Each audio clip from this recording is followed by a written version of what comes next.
All right, so get this. You're trying to like boost your English fluency, and you stumble upon this method that's a total curveball, a history lesson, right? Yeah. We're going to do a deep dive into how this like totally unexpected approach can like seriously level up your language skills. Yeah. And trust me, it's way more exciting than it sounds. It is. Plus, get ready for some serious aha moments about a celebration you might not even know about. That's right, because what's so cool is that this episode, like, seamlessly blends language learning with a really captivating historical narrative. Exactly. It's like sneaking in a history lesson while you're mastering new vocabulary and grammar. Totally. Yeah. Picture this. You're in history class, not your typical English learning environment, right? Right.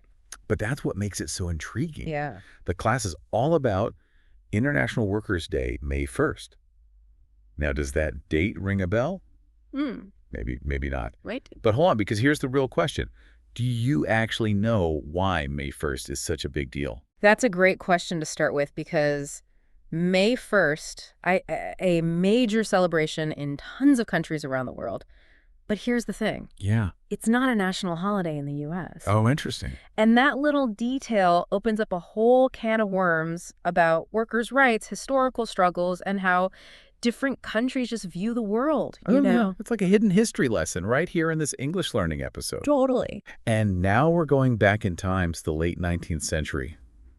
Buckle up, because working conditions back then were brutal. We're talking 10 to 14-hour workdays as the norm. Oh, yeah. It's no wonder the 8-hour workday movement started gaining some serious traction around this time. People were demanding better treatment, and rightfully so. Absolutely. And what's even more interesting is that even within the labor movement, there were clashes. Really? Can you imagine some union leaders were actually against the 8-hour workday? Wow. Like they were either indifferent or straight up hostile to the whole concept. I would have thought everyone would have been on board. Right, you'd think. But despite this pushback, by April 1886, 250,000 workers had joined the movement ready to fight for change. They weren't messing around. Nope. Legislative attempts to, like, improve conditions had totally flopped. Yeah. So the labor organizers decided to take matters into their own hands. Yeah, they did. They issued a powerful resolution, like a bold declaration that 8 hours would officially be recognized as a legal workday. Wow. And guess what? May 1st, 1886, it happened. That's amazing. Yeah. That's incredible. It's like this ripple effect echoing through history, shaping the very fabric of our modern lives. Think about it. The 8-hour workday, something many of us take for granted today, is a direct result of those courageous actions over a century ago. It's pretty mind-blowing how a seemingly simple concept like an 8-hour workday has such deep historical roots. Yeah, for sure. But let's shift gears for a second, like zoom in on the language learning stuff. Yeah. This episode does a really incredible job of teaching vocabulary. Not just by like throwing definitions at you, but by like weaving these words into the historical narrative. Absolutely. Making them stick in your brain. Totally. And they don't just define the words, they show you how to actually use them, you know? Like in real life situations. For example, they break down the word Genesis. Okay. Now, most people might think of like the first book of the Bible. Yeah. But it's got a much broader meaning, like origins, beginnings. Right. It's like understanding the DNA of an idea. Exactly. And in this context, the episode uses Genesis to pinpoint the very start of that 8-hour workday movement. Yeah. It's about understanding where this groundbreaking idea first sprouted and how it gained momentum. Exactly. And then there's the word appalling. Right. Which describes those awful working conditions back in the day. It goes beyond just bad. It implies something shockingly awful, something that evokes disgust. Yeah, like imagine working 14-hour shifts in a cramped factory with zero safety regulations. Right. Pretty appalling, right? It really helps you grasp the gravity of the situation and why the push for an 8-hour workday was so crucial. For sure.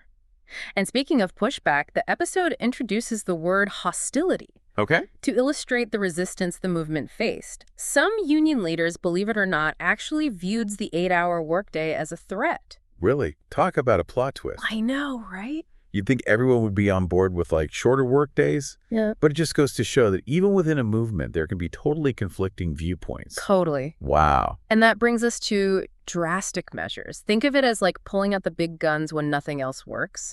The labor organizers, they tried everything to get those 8-hour workdays, like petitions, negotiations, but nothing stuck. Right. So they knew it was time for a game changer. They had to like shake things up. Yeah. And that game changer was their bold declaration, a resolution stating that 8 hours would be like the law of the land. Wow. They were drawing a line in the sand, sending this powerful message that workers' rights were non-negotiable. It was a big moment. It was. And the episode captures that intensity perfectly with the word brutality. Okay. Now, brutality, it's a powerful word. Hmm. It can describe physical violence like police brutality, Right. which was sadly a reality back then. Yeah, think about the clash on May 3rd that the episode mentions. Yeah. Things escalated so quickly. And the use of force by the police, it was a stark reminder of the high stakes involved in this fight for fair labor practices. Definitely. But brutality can also describe something that's just incredibly tough or demanding. Okay. Like that workout that leaves you sore for days. You might say, that spin class was brutal. Right, exactly. And that's what makes language learning so fascinating. Mm-hmm. Words can have multiple meanings depending on the context. Yeah. But even with those different shades of meaning, brutality always carries a sense of intensity and forcefulness. It does. And that intensity is key to understanding the historical context of the 8-hour workday movement. It wasn't just a walk in the park. It was a battle fought on multiple fronts, with setbacks and sacrifices along the way. Absolutely. So to recap, we've learned about the origins of the 8-hour workday, Right. the resistance it faced, and the bold actions taken to make it a reality. But this episode goes beyond just history and vocabulary. Yeah. It also dives into some more like advanced grammar structures that can seriously level up your English. Mm-hmm. Oh, wait, what? So one of those structures is an important aspect of. It's a sophisticated way to introduce like a key point or a feature. Right.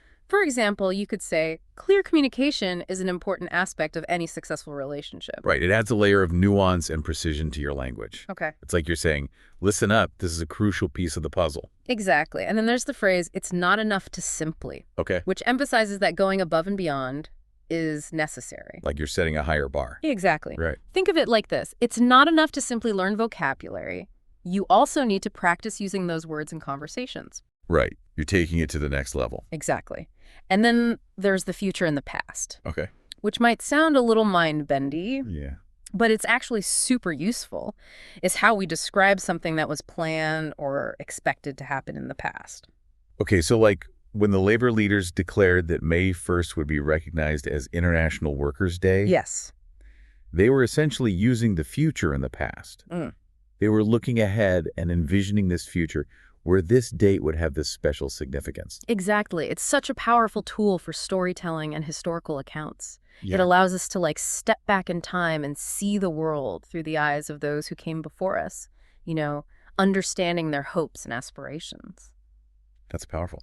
So to recap, we've explored the history of the 8-hour workday, Yeah. learned some impactful vocabulary, and even delved into these like advanced grammar structures. Yeah. But what does it all mean for you, the listener? Right. Why should you care about all this?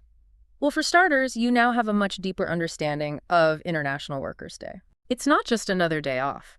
It's a tribute to those who fought so hard for fair labor practices. Right. It's a reminder that the 8-hour workday, which a lot of us just take for granted, was this radical idea that required immense courage and sacrifice to achieve. It's about recognizing the struggles of those who came before us and appreciating how their efforts shaped the world that we live in today. Absolutely.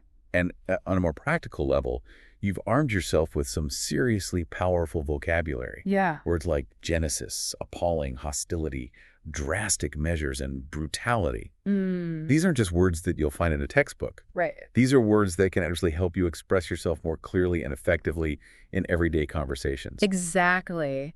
Imagine you're describing like a shocking news story. Instead of simply saying, that's bad, you can say, that's appalling. Yeah. It just adds this layer of depth and emotion to your language. It just elevates it. It does. Or maybe you're talking about like a challenging project at work. Yeah. You can now say, we had to take some drastic measures to meet the deadline. Right. It paints this really vivid picture and showcases your command of the language. Right. It shows that you're like a master of vocabulary. Exactly. And let's not forget about those sophisticated grammar structures. Yeah. Using phrases like an important aspect of, or it's not enough to simply instantly elevates your communication, makes you sound more fluent and confident. Totally. These are the kinds of phrases that can make a real difference in your professional life. your academic pursuits, or even just like casual conversations with friends. It's like this episode has like unlocked a secret level in language learning, Yeah. using history as this springboard to boost your fluency. Yeah. But here's the thing, it also makes you think. This whole deep dive into the 8-hour workday got me wondering, like, does that model still work for us today? Hmm. I have to think about how much the world has changed since the late 19th century. That's a great point. It really does make you wonder, is the traditional 9 to 5 structure still relevant Right. in today's world? With remote work, flexible schedules, the gig economy, the whole definition of a workday is being challenged. Totally. Yeah. Maybe the future of work lies in a more personalized approach, where people have more control over their schedules and their work environments. It's definitely interesting to think about. Or maybe it's about like rethinking the whole concept of work and how it even fits into our lives. Yeah. What's important is that we keep having these conversations, challenging assumptions and exploring these different perspectives. That's what real learning is all about, expanding our horizons and embracing new possibilities. Absolutely. So as we wrap up this deep dive into the world of language learning and labor history, I'm left with a sense of awe. It's incredible how a simple history lesson can spark such profound insights and inspire us to rethink these long-held beliefs. It really is. It speaks to the power of storytelling and how interconnected knowledge can be. By weaving together history and language and personal reflection, we get a richer understanding not only of the world around us, but of ourselves too. It's like this episode has given us this new set of lenses to view the world with.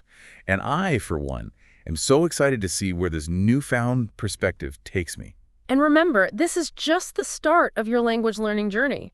There's a whole universe of knowledge out there, and with every new word, every new grammar structure you master, you unlock a new door to understanding and connection. So keep exploring, keep learning, and keep pushing those boundaries.